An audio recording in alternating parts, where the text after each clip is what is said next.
We are going to get started. So if you can have a seat. Can we get the bell from yesterday? No, I'm kidding. The bell helped. Okay, what we are about to enter into now is our Venture Showcase portion of the programming.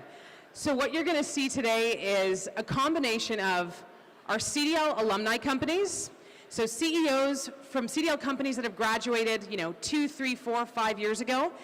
Where are they now? You'll find out soon. We also have a handful of our current graduate companies. Just to put it into context, this year, as I mentioned at the beginning of the day, we had 675 companies coming through the program this year with about 250 graduate companies. So the folks on stage are just a handful of the ventures that you're going to meet today and maybe met yesterday. So it's my pleasure to set up our first company here. This is a very rare CDL story in that they've actually gone through CDL twice. First with our CDL Toronto Prime Stream in 2013, 2014, then again in 2017, 2018, in our first year of our CDL Quantum Stream, because the co-founder team wanted to start exploring quantum opportunities applied to material science and chemistry. 5 years later, graduating out of the CDL Quantum program, OTI Lumionics has grown substantially. They just had a Series B, oversubscribed at $55 million in October 2022. Thank you, Eva, for starting that clap. They have expanded operations, received a strategic investment from LG Technology Ventures, partnered with Microsoft Quantum, but most importantly, their CEO, Michael, is hardworking, focused, and thoughtful. He is a community member. He gives back to the CDL community as one of our CDL alumni mentors. He sits on boards. He spends time taking phone calls from other founders and building our community. He also sits on our CDL Strategic Advisory Board.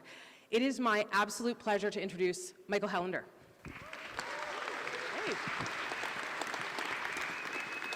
Thank you, Sonia, for the kind introduction. And having been at CDL since 2013, it's amazing to look around and see 1,200 people per day coming here. I remember when CDL was 20 people in a room at Rotman, and we called the mentors the G7 because there was 7 of them, and they were all friends of a J who we twisted their arms to come participate. But let's talk about what we do. I'm a materials engineer by training, and the reason I studied material science was because fundamentally when you look at every technology in every field, it is enabled by new materials. And the reason why is that everything is made of atoms, molecules, and solids. It doesn't matter what field you're talking about, medicine, AI, hardware, software. And so if we look at state-of-the-art hardware used to train all of the exciting AI models we have today, things like the NVIDIA H100, it's a marvel of engineering, but it is made possible by decades of work making new chemicals and materials to be able to build those transistors at ever smaller and smaller scale. And it's because of that hardware we can build software like ChatGPT. And if you actually go and ask ChatGPT, what's the link between materials and AI, it knows that its existence is only possible because of materials. And oh, by the way, it tells us that quantum computing is something that's potentially a very important innovation coming out of materials and useful for AI. So it's actually smarter than it knows. The challenge, though, is that materials, why we don't hear about them a lot of time, is they take 10+ years to develop a new chemical, a new material, get it into mass production. And this actually becomes the barrier to innovation for every technical field. But we know AI can help automate, improve, accelerate. So can it help us design better materials faster? And absolutely, yes, it can. There's a lot of companies that are doing this. We do it. A lot of different startups we see at CDL coming up with AI models to design materials based on training data. And then you can validate the materials those AI models predict using experiments, which are expensive but very high accuracy. Or you can use simulations, which are cheap but not that accurate. The issue, though, with materials and why we don't have the full potential of the AI materials, which was just covered in an editorial in Nature magazine a couple weeks ago, is because we don't have data. So if you go and say to the computer, hey computer, invent me a cure for cancer, a new molecule that can cure cancer. Computer says, great, give me 10,000 examples of known cures for cancer, and I will develop you a new one. We obviously don't have a cure for cancer today because we don't have the data. And so what happens is most of the data we use in materials and chemistry for AI comes from simulations. But those simulations are based on the classical world of computing, which is ineffective at simulating quantum mechanics, which is how materials and chemicals work. And so we came to CDL Quantum in 2017 with this idea of wanting to build a new simulation tool that could exceed what we could do with classical computers today. And so the magic of CDL being based on a university campus is we could go down the street, engage with academics that were top theoreticians in computational chemistry, knew nothing about quantum computing, bring them to CDL, give them the resources, work with them on these problems, and come up with a bunch of publications that nobody in the world can read because it's written by mathematicians and all this crazy math. But it was the foundation of a new technique to simulate molecules and materials on a computer. Fast forward a year or two, we were able to show that this could simulate toy problems, things like water, hydrogen, lithium hydride to high accuracy. But that wasn't interesting because it didn't exceed the performance of what we could do on classical computers. It was a number of years after that, working with companies like Microsoft, we were able to demonstrate for the first time that using a quantum algorithm, you could surpass the performance of what you could do with a classical computer for theoretical problems. But that was still theory. And it was last year we demonstrated for the first time you could actually apply this to a commercially relevant problem that multi-billion-dollar companies care about and achieve better performance than you could with the standard classical algorithms. And it's because of that that large corporate companies invested in us, not because of the specific problems we were working on, but the future problems that this would enable. And so we use those simulations along with all the physical world testing, synthesis, scale-up, to be able to make actual chemicals. Our business is not software, it's making chemicals that can then be used to do things. And it can help us fix problems that AI has created. For example, AI can now crack your password in minutes. It can break your camera-based facial recognition. It can hack the fingerprint on your phone. And so how do we use new materials to fix these problems AI has created? Well, we already have a solution that many of us carry on our phone. It's called 3D facial recognition, or Face ID, but it takes up a lot of space on the display. And so we developed a material with manufacturers that would allow them to put this under the display, do this in a mass production environment. So this was all demonstrated in the multi-billion-dollar factories that are used today. And it'll be used in a couple billion devices over the next year and allow us to have that authentication there. And so we're here at CDL with, and I always tell my ventures, come with one or two asks. So my ask of you is one, in the next couple of years, as these devices start to come out, everyone here, please go out, buy one, or two, or three, or four, give it to your friends and family, because every device sold will use a bit of our material and help us generate more revenue. And two, we're deploying this software tool that we developed for internal use at our first large external customer, one of our manufacturing partners, later this year. And so we're looking for new partners, industrial companies, new customers to start playing around with these new quantum computing-based techniques to help them develop new materials to improve their manufacturing, to help accelerate the pace of innovation that the rest of us can then build on top of. Thank you. All right, thank you so much, Michael. So fast forwarding, our next company is actually a graduate from this year's CDL Quantum cohort at CDL Toronto. So how the quantum stream works, it's a little bit different than our other streams. We have a boot camp in the summer. So any of the applicants that are being considered to be admitted into the fall, join us for a several-week boot camp between July and August. And so last year, August 2022, we attract set groups, so founder teams that already have a problem they're tackling, and also just scientists that want to meet other scientists to potentially found a company with. That's what happened with this company, HiQ. So Richard, a PhD from San Francisco, came to CDL Toronto, and Mikola, a PhD from the Ukraine, also traveled to CDL Toronto, wondering what it would bring.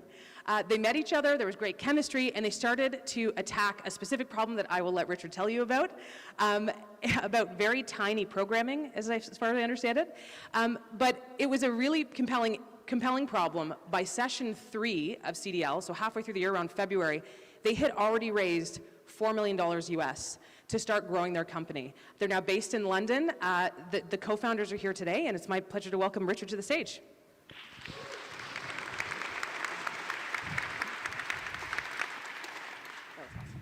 Thank you, Sonia, and thank you, CDL.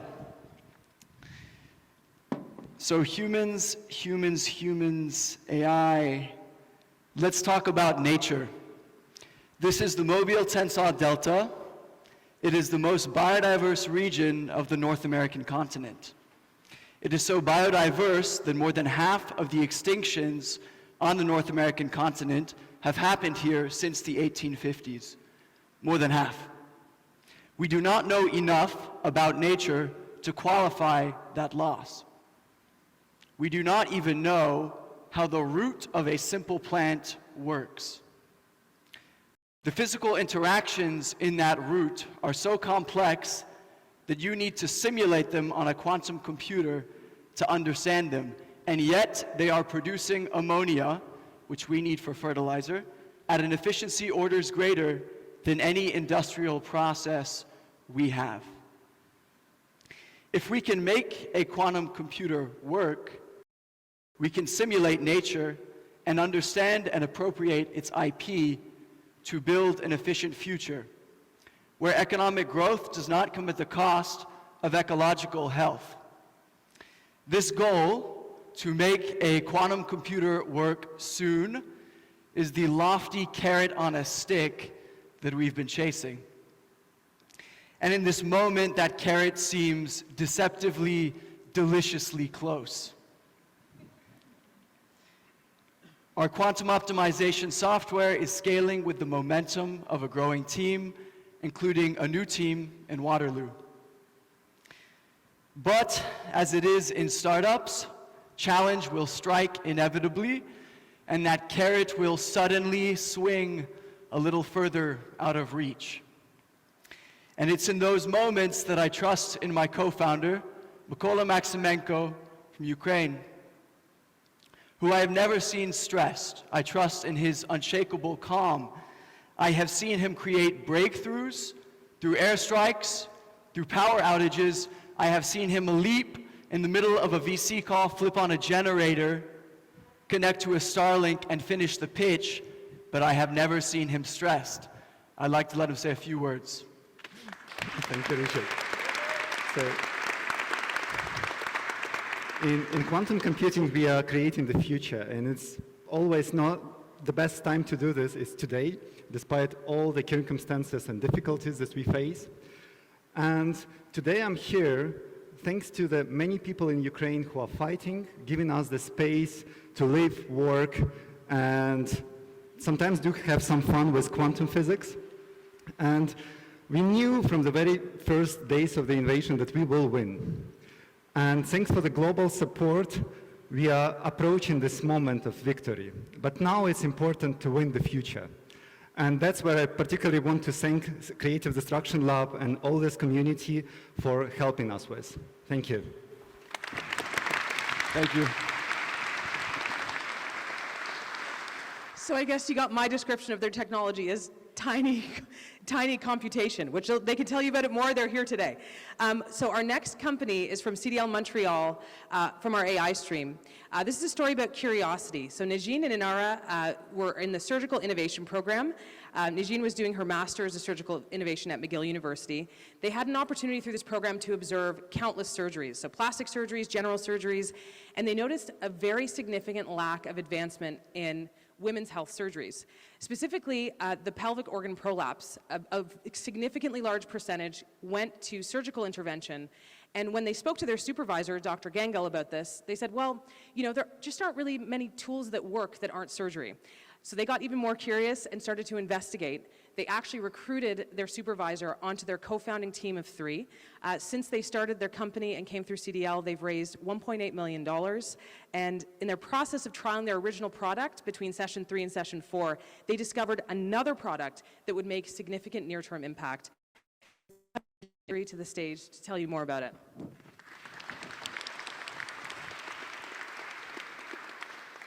Hi everyone, thank you for the introduction, Sonia.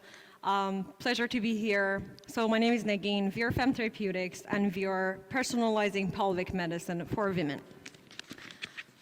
focusing on a problem called pelvic organ prolapse. Is the descent of the bladder, uterus, or rectum down the vaginal canal. It's a very uncomfortable condition, happens usually after vaginal childbirth or due to natural aging process.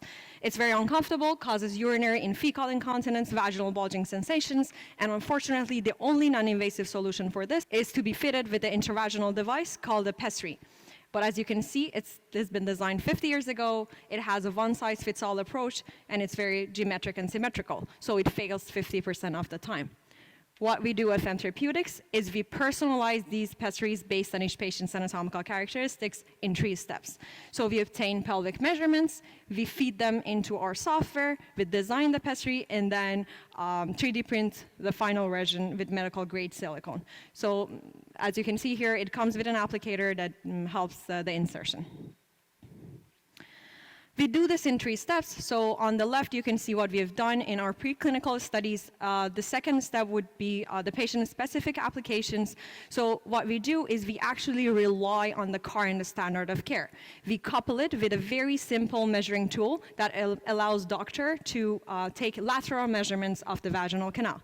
Then we simulate the condition in 3D, and using machine learning algorithms, we will optimize this design based on each patient's measurements. The tool actually that Sonia mentioned is what you can see there.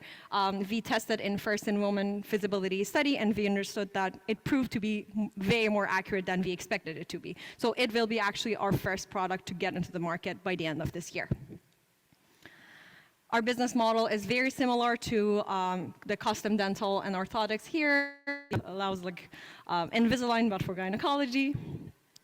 And our vision doesn't stop there. We actually can expand our application to maternal health, oncology, and menstruation. We're all share a non-invasive solution that is not customized for each patient, so our technology can adopt that.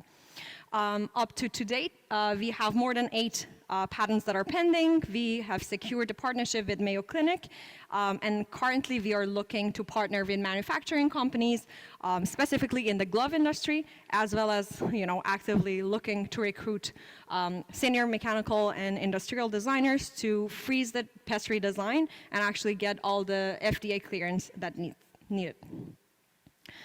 We've secured more than $3 million Canadian dollars in financing.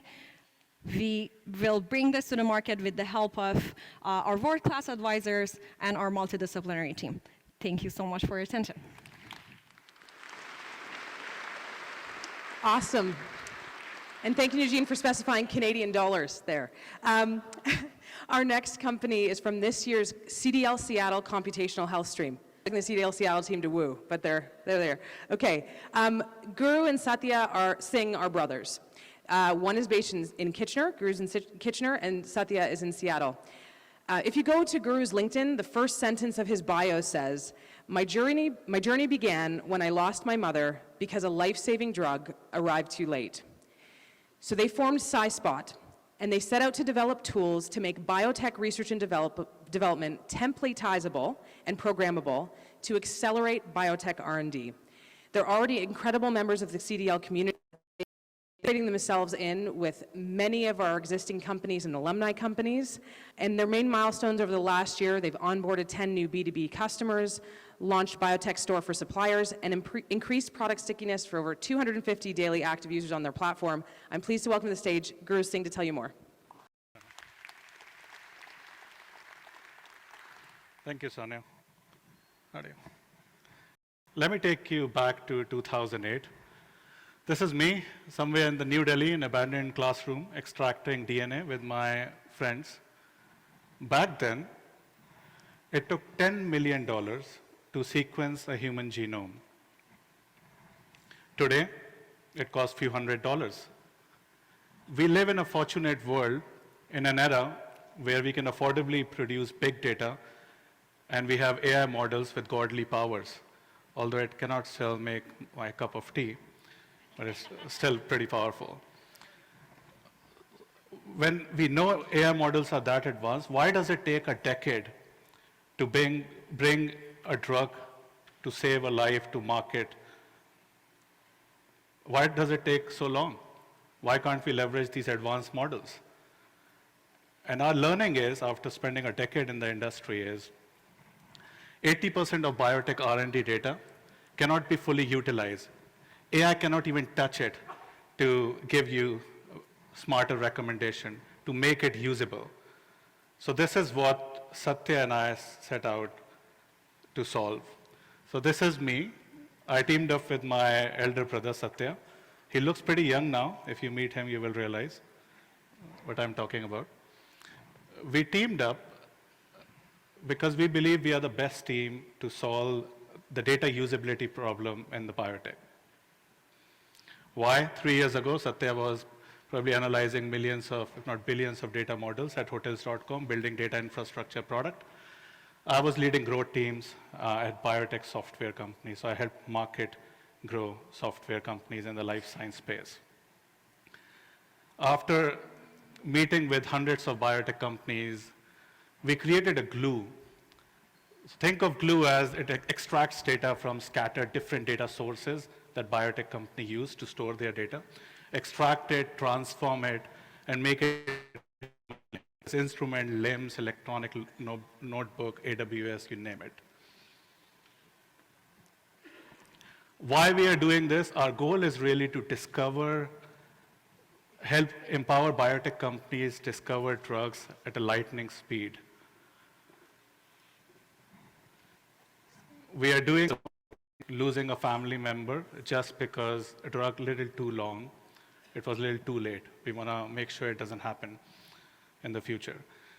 We are doing this by empowering biotech company. Our really goal is in the next decade, we empower tens of thousands of biotech company with the data infrastructure so they can operate as a true tech bio company and leverage their data, apply AI models on top of it.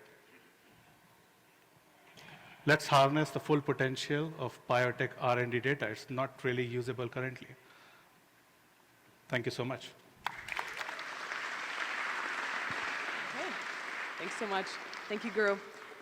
Okay, our next company actually speaks to one of the core principles of CDL. So, you know, at the end of every CDL session, if you've been to one, the moderator asks the mentors, who here would like to mentor this company for 4 hours over the next 8 weeks? And if 10 hands go up, we typically whittle it down to 8.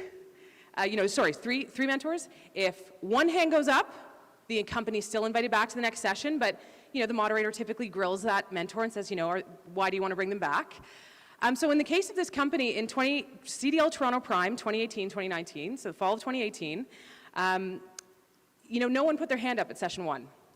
And actually leaving that meeting, the team sort of looked at each other and went, I think this is a really interesting technology, but no one put their hand up. What do we do? And what happened is Michael Hellender actually was on the stage. This was not planned.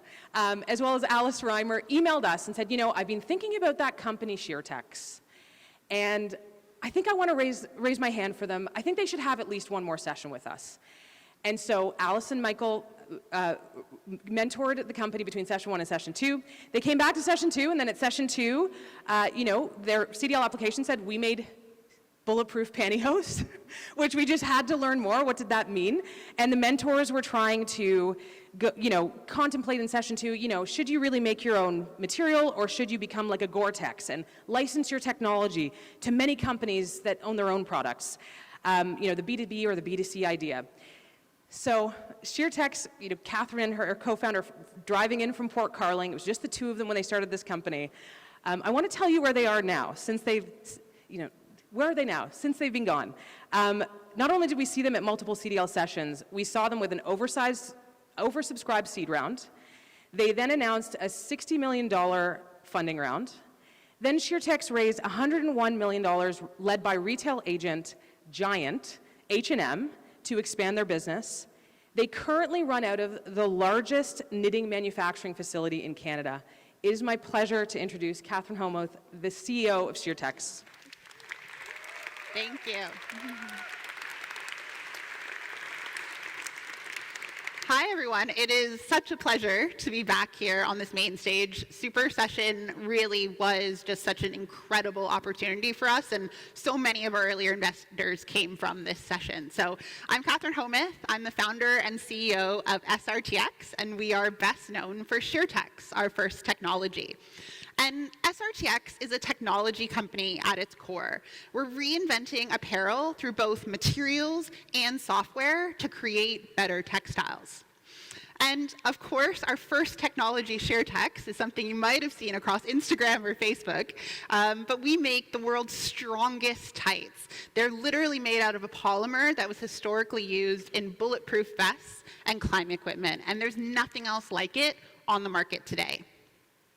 When we started at CDL, all we had really done was a Kickstarter. It had raised about $200,000, and we came to CDL really not knowing whether we'd go direct to consumer or whether we'd go B2B. And certainly, and you might see this in a lot of CDL sessions, there was a big push for B2B. And we ended up making the relatively controversial decision to go direct to consumer so that we could scale up really quickly and get our cost to produce down. And I'm proud to say that we grew to last year doing 37 million US in sales, and this year we expect to do over $60 million in sales. Thank you. We've shipped over 2 million units, and we have 15 global patents either approved or pending. As Sonia mentioned, we've raised over 140 million US in capital, and every year our cost to produce goes down by 40%.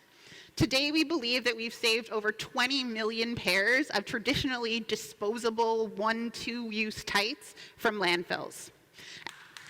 Thank you.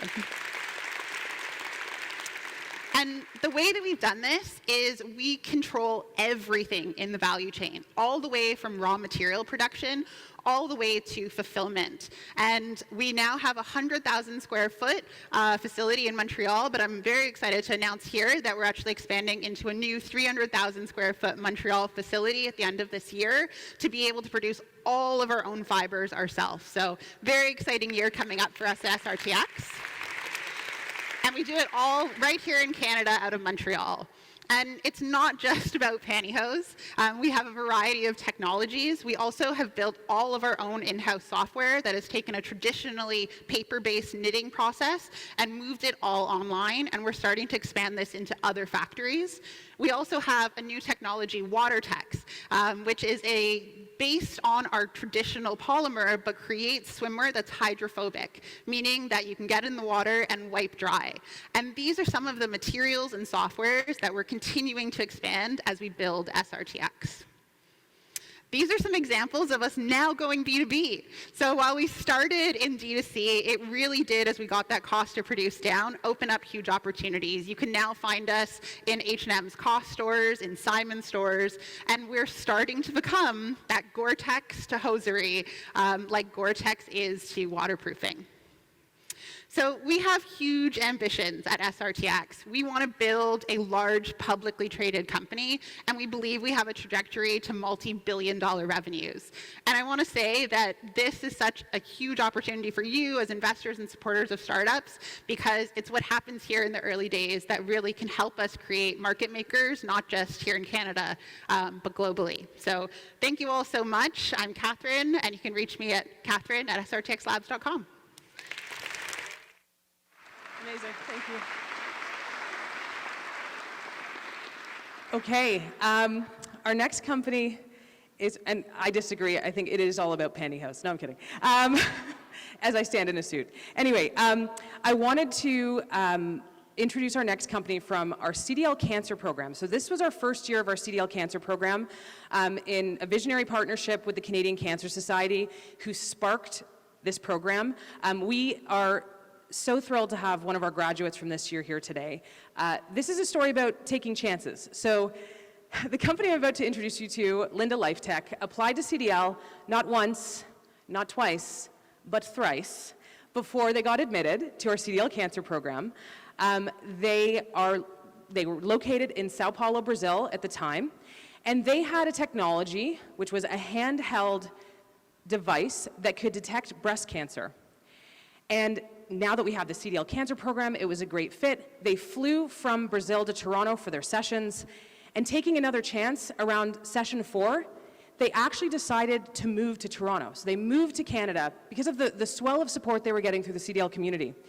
And within a week of them moving to Canada, they had their research published in the British Journal of Cancer Research that proved that their device was equivalent in robustness to that of a mammogram. It is my pleasure to introduce their Chief Product Officer, Rubens, to tell you more about their company.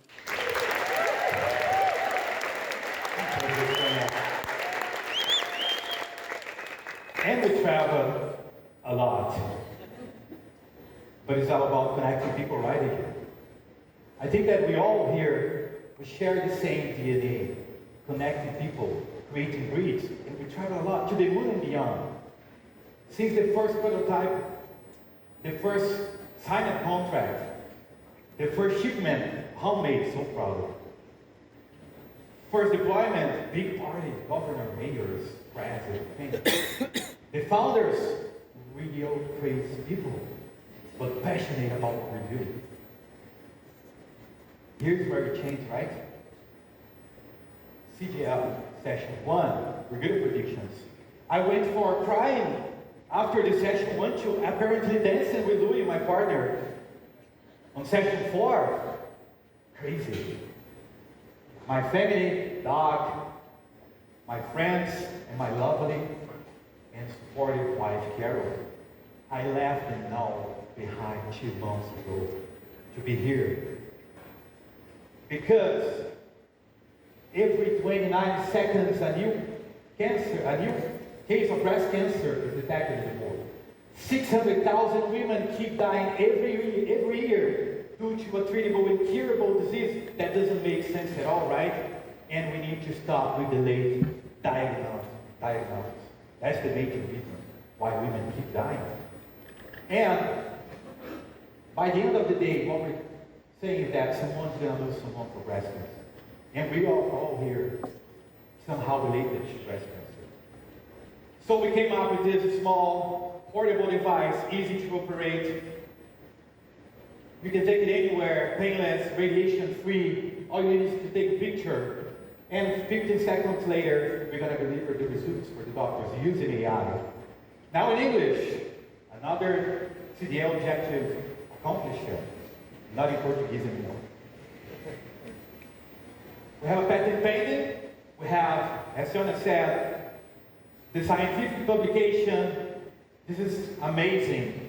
And Linda is a reality in Brazil for 3 million women nationwide. And for you to have a comparison, that's the women's population size of Toronto and Vancouver put together. That's the size of the problem that we're solving. We're making money. We did it in Brazil because we're the team who delivers. And we're going to deliver here in North America next year, and we're going to deliver in Europe by 2025. That's our mission. And we're going to make it in a partnership now with Google for Startups. We're part of the Google family. We're going to make it with the support of the G20. I'll be there in India for the first time. So excited to be there in India in August for a G20 meeting representing our birth country, Brazil. And this is really exciting.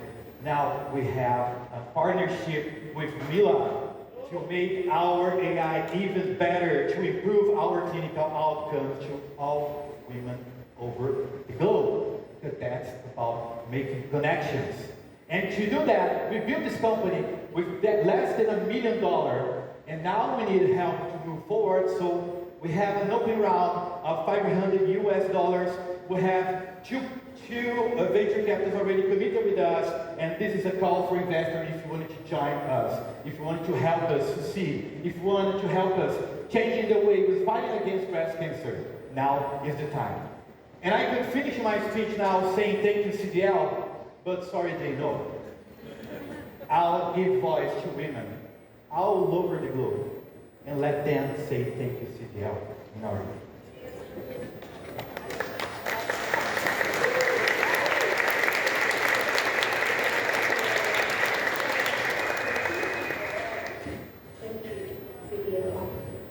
Thank you, CDL. Thank you. Amazing. Thank you so much, Rubens. Wow.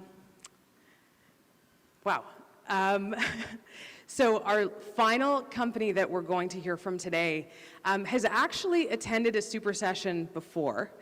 They came to our 2018 super session. Their CEO was truly just glowing with excitement because they had just launched their first satellite into space.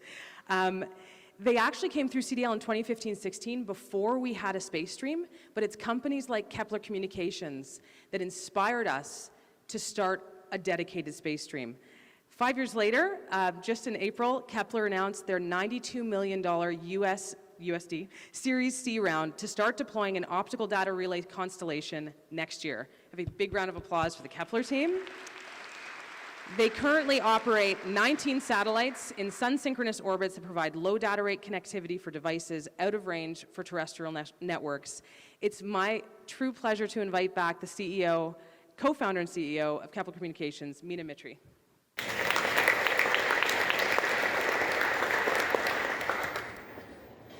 Thank you, Sonia.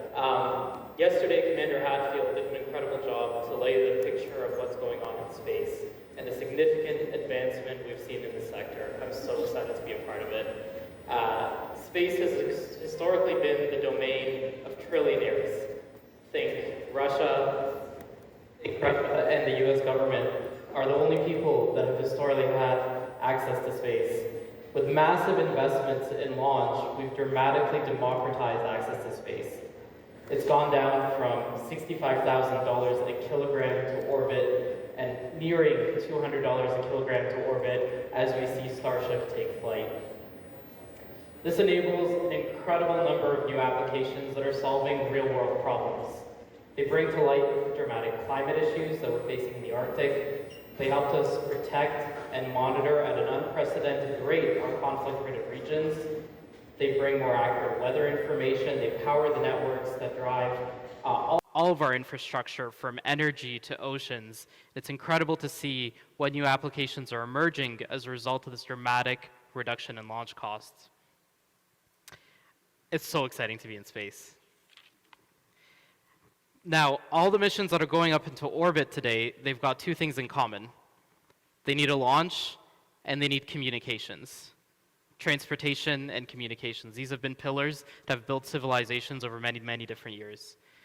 And we've made such dramatic improvements in the launch infrastructure, but communications outside of Earth is broken. When you leave the surface of the Earth today, you don't have internet access. And that's wildly shocking for most people to learn.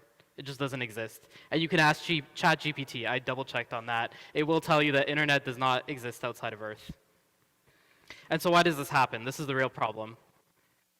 Today, satellite gets launched into orbit. It whizzes around the world every 90 minutes. It's traveling at 7.5 kilometers per second. It's incredibly fast. So it can only see a ground antenna here on Earth for 6 minutes out of a 90-minute period. And at best, we have access to our satellites 30% of the time. 70% of the time, they're in a communications black hole. We have no idea what spacecraft are doing. We have no way to contact them. That leads to those vivid images that you would have seen in many of the presentations today and yesterday being generated by satellites that are coming back 30 minutes to 5 hours old. Imagine that delay in making a decision. It also means people are reinventing communications every single time they reach orbit. They build a team of engineers that gets together, that files for spectrum licenses, that builds their own ground antennas and towers, that goes out and invents TCP/IP communication in a new way, just to gain that first contact to their spacecraft. We take for granted that we have access to proliferated open standards that we get to use every single day here that have built a tremendous number of applications that we can take advantage of. And so our mission at Kepler is to solve this problem. We exist to bring the internet to space so that accessing anything outside this world is indistinguishable from your networked printer to your Amazon Web Services account. And I think the image on the bottom there perfectly describes what we're after. This is an open SSH session to one of our satellites in orbit. It seems so simple, but it's so profound. We've abstracted away the entire chain of how do you gain access or connect to anything into orbit. And now development environments, computational environments are all entirely accessible to everything outside this world. I think I often like to say, while we have a tremendous number of customers we can serve today, our most exciting customers don't yet exist. And we're fortunate to have announced our $92 million Series C financing. Our journey starts from a humble beginning at the CDL.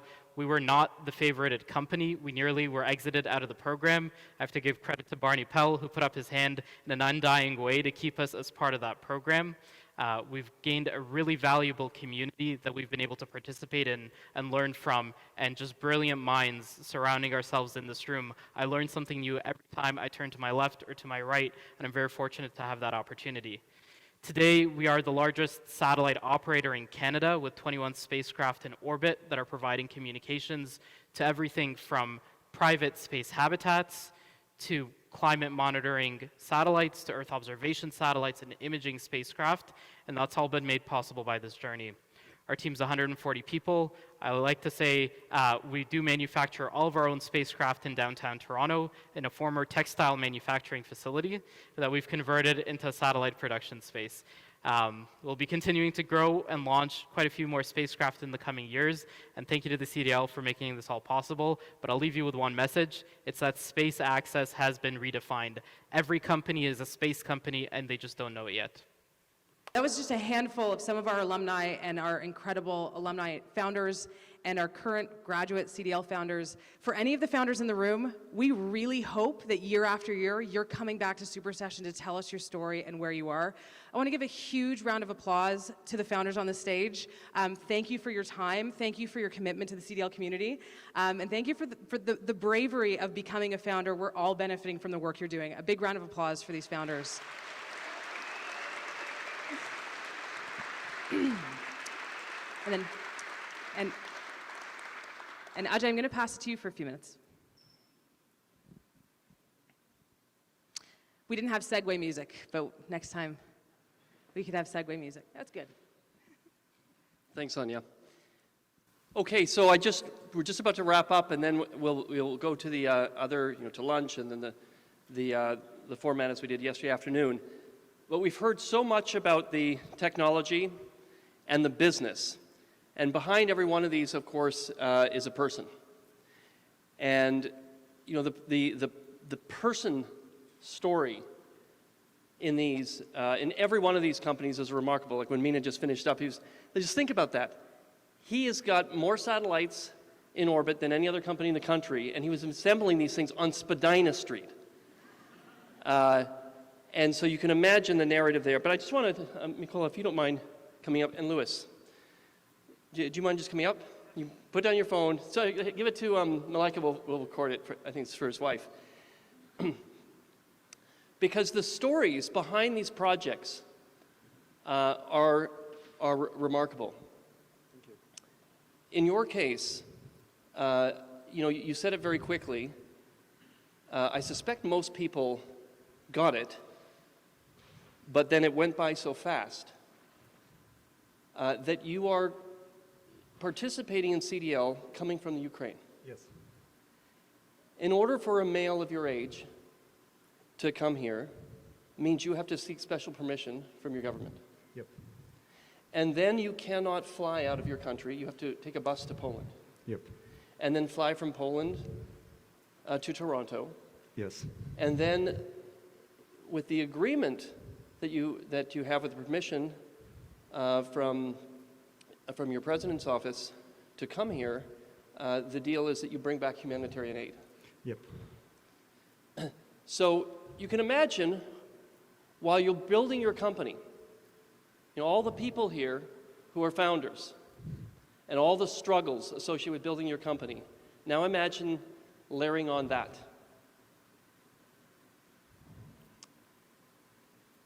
Maybe you could just share with us a little bit of a description of the journey back and forth, because I think your story is so powerful, and it also is an inspiration for many others who are trying to do the same.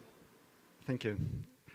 Well, I need to say that I'm probably in kind of much more privileged position than those people who are in the front line, So I'm relatively in the safe region in the west of Ukraine. We have sometimes air raid alarms, but we already got used to that. We don't care much. But this journey takes longer than, it's not that convenient as usually you can just go on the plane, fly over. So it takes a few days actually to get here, and then a few days to get back. So typically I agree with one of the friendly volunteering funds, which actually bring humanitarian aid. And this is actually everyone in Ukraine currently contribute to those. And it's very important that every time you have this very short window that you actually need to travel, get packages in your car, travel back. So during this travel, I actually also traveled here in order to participate in the session, get these discussions here in Toronto, and actually then travel back and bring every package that I have back to Lviv. And this typically took me another 1,000 kilometers actually to travel to a particular deposits place where we had all these packages. Yeah. And how many times when you are beginning the journey to come here and you're trying to build your company, do you think to yourself, this isn't fair? I'm meeting with all these other founders, none of them have to go through this that I'm going through. Well, for me, it's a hard life situation, of course, for all of us, but it all makes us stronger, actually, I need to say. And particularly with all this inspiration that I get here, I bring it back, and I need to say that particularly when we just announced the closure of the round, it was a very big, actually, news in Ukraine, and I felt a lot of support also from Ukrainian VCs who actually contributed to our round as well. And this showcases that it's not about the present that currently we are fighting, it's hard, but it's about the future. So we actually will win this future, and we will have these new technologies, deep tech in different domains that will help transform the country. A couple of weeks ago, I was in Lisbon and met with your foreign minister. And people were asking him at this meeting about strategy and how what's your philosophy on this and philosophy on that? And his response was, we don't have time for philosophy. We're focused on a mission. And the reason I asked him is, do you think it's not fair, is I had never asked him the question before, but I suspected he would not talk about being fair because it's not relevant. He's focused on the mission. Lewis, you saw his partner